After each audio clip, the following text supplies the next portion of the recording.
Nah itu ibu butuh zat gizi yang ada kuat sebetulnya untuk bisa janin membentuk organ-organ penting tadi. Tapi kondisi ibu biasanya ada mual, karena proses adaptasi hormon tadi. Nah nggak apa-apa, alhamdulillah. Apa tips-tipsnya? Yang pertama tetap makan, ya. Terus makan dengan porsi kecil tapi sedikit tapi kerap gitu ya. Kemudian makan dengan kondisi makanan yang hangat, itu biasanya lebih masuk. Terus sukanya ibu apa, itu masih diakomodir dulu di awal-awal kehamilan. Misalkan saya nggak suka minum susu tapi saya mau es krim kan juga susu itu. Kemudian misalkan saya nggak mau nasi sama lauk, saya nggak maunya cuma sayur sop anget-anget gitu, boleh, itu juga nggak apa-apa. Jadi maklum aja apa yang disuka, sementara itu tidak berbahaya bagi kesehatan. Misalkan pengen makan level 10 pedas gitu ya, nanti ibunya bisa diare, takutnya itu sebetulnya ya. Jadi makan apa yang ibu suka. Nanti ketika sudah mulai trimester 2 usia 4 bulan itu kondisi ibu sudah mulai baik ya, sudah mulai perlahan-lahan tidak ada mual, muntah dan sebagainya. Itu seperti nyaur utang, jadi tetap makannya diperbaiki gitu ya.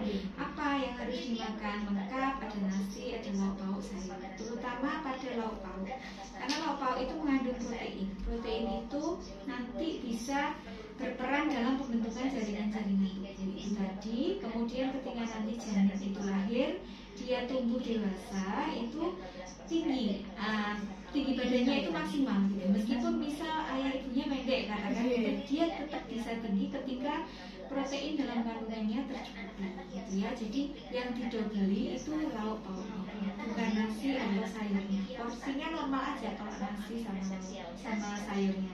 Lauknya harus 2 minimal ya. Kalau misalkan maamnya sehari 3 kali ya, itu sekali makan lauknya 2. Jadi ada tempe, ada telur, siang ada telur, mungkin lagi sama tahu seperti itu. Kenapa harus ada lauk hewani? Lauk hewani itu asam aminonya lebih bagus ya. Dia lebih mudah diserap oleh tubuh, kemudian zat besi dia tinggi. Itu yang dibutuhkan itu. Itu ya untuk pengaturan makan. Kemudian untuk HB ini mepet ya, harusnya berapa? 11 dengan 11,1. Memang ibu hamil karena kehamilannya HB-nya otomatis turun ya. Kalau wanita tidak hamil itu normal HB-nya 12 ya. Kalau hamil mesti turun ya. Ada yang 9, 10 tapi harusnya normally 11 ya. Nah, kenapa kok bisa HB pada ibu hamil itu turun? Karena kebutuhan akan zat besi itu zat pembentuk HB ini itu lebih besar pada saat kehamilan, sehingga pada saat ibu hamil harus mengkonsumsi pertama makanan sumber zat besi tadi ya, dari lauk hewani tadi ya, ati, telur, ikan, ayam ya, itu banyak mengandung zat besi. Yang kedua harus ditambah dengan suplemen zat besi, namanya tablet tambah darah seperti ini. Bekas sama bidan desa dulu pada awal kehamilan atau gimana? Oh ada. Ya, nanti ini saya kasih. Ketika habis nanti bisa hubungi bidan desa ya. Jadi ini diminum sehari sekali ya.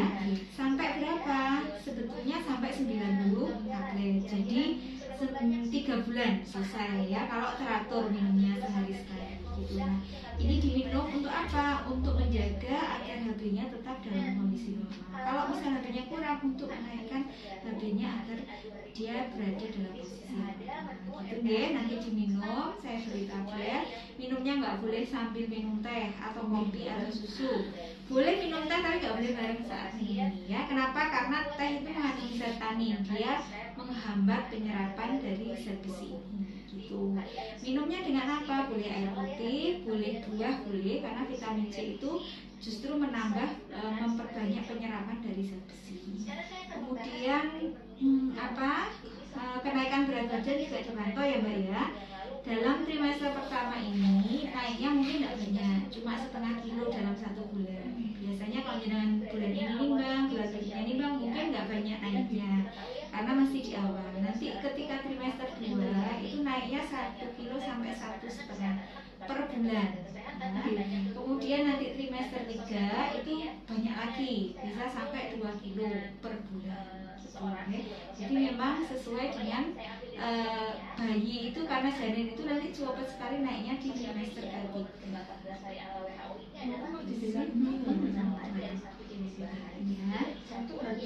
Sampai 9 bulan tidak boleh lebih dari 10. Sebetulnya itu range-nya tergantung dari mulainya, ya, mulai berat badannya ibu hamil sebetulnya ya. Jadi kenaikannya nggak bisa sama gitu antara, tapi rata-rata memang per trimesternya seperti itu. Tapi memang tergantung dari, kalau ibunya kecil kenaikannya mestinya lebih besar. Kalau ibunya awalnya berat badannya sudah besar, biasanya kenaikannya juga nggak terlalu besar.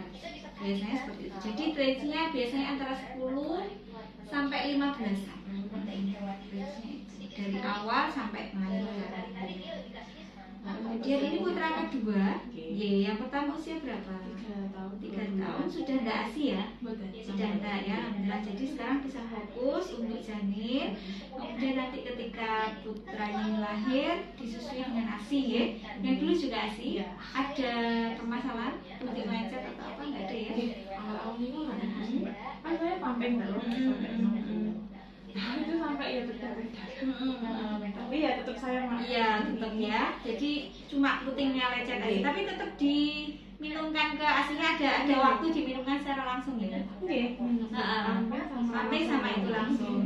Mungkin secara perlekatannya nanti bisa itu, perlekatannya kan memang harusnya itu apa? Puting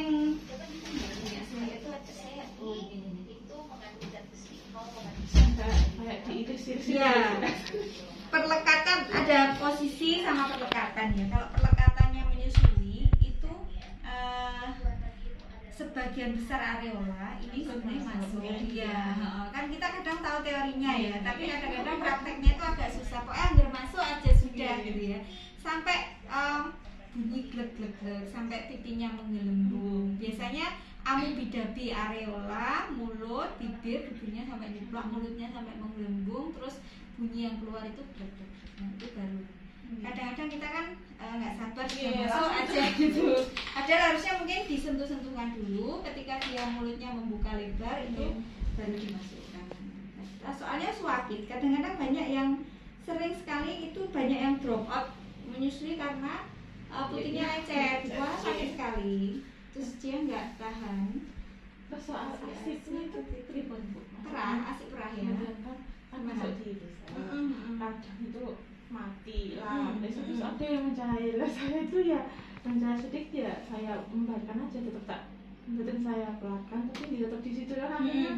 Itu lagi itu gimana? Sebetulnya kalau ketika listriknya mati lama enggak ya? Kalau listriknya mati cukup lama sehingga sampai ASI dari yang freeze atau beku itu sampai dia mencair, itu sebetulnya harus dibuang.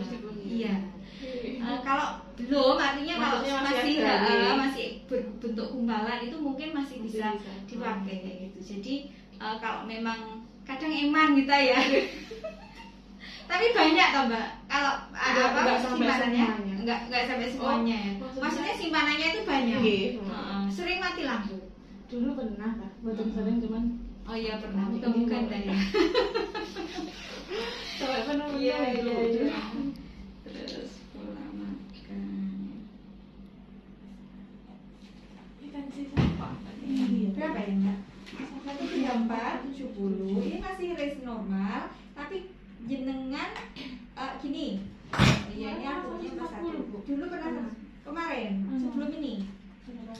2 minggu yang lalu pas saya ya. Ini tadi dicek urin, albuminnya juga positif 1. Harusnya negatif.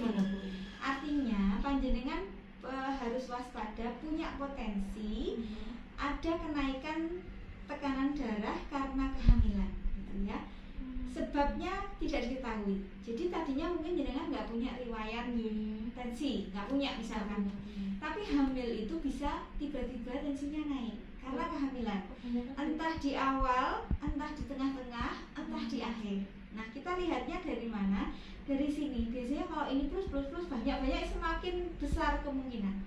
Kalau semakin plusnya kecil ya semakin kecil kemungkinan.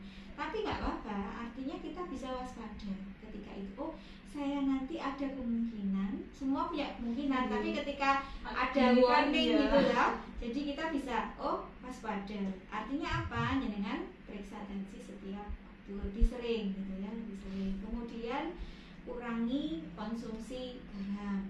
Ya boleh garam, tapi ya agak dikurangi.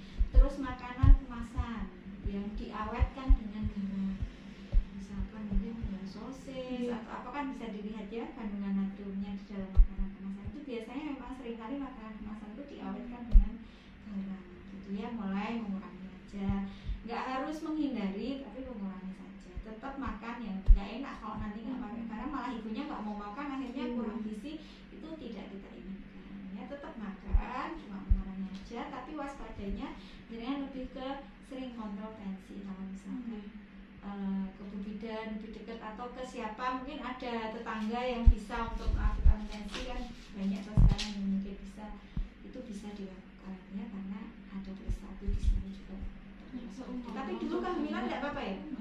Oh, dulu kehamilan pertama apa? Nggak apa ya? Maksudnya nggak tensinya tiba-tiba naik gitu? Ya nggak apa-apa. Ya sudah, ini dulu, ini diminum nanti ya Mbak ya, sehari sekali ya, sehari sekali. Nanti kalau sudah mau habis, tinggal 2 atau 3, nanti bisa hubungi Mbak Gandur. Punya nomornya toh? Ya. Oh iya, nanti lihat itu. Ini saya kasih leaflet untuk pola makan, pola makan ibu hamil.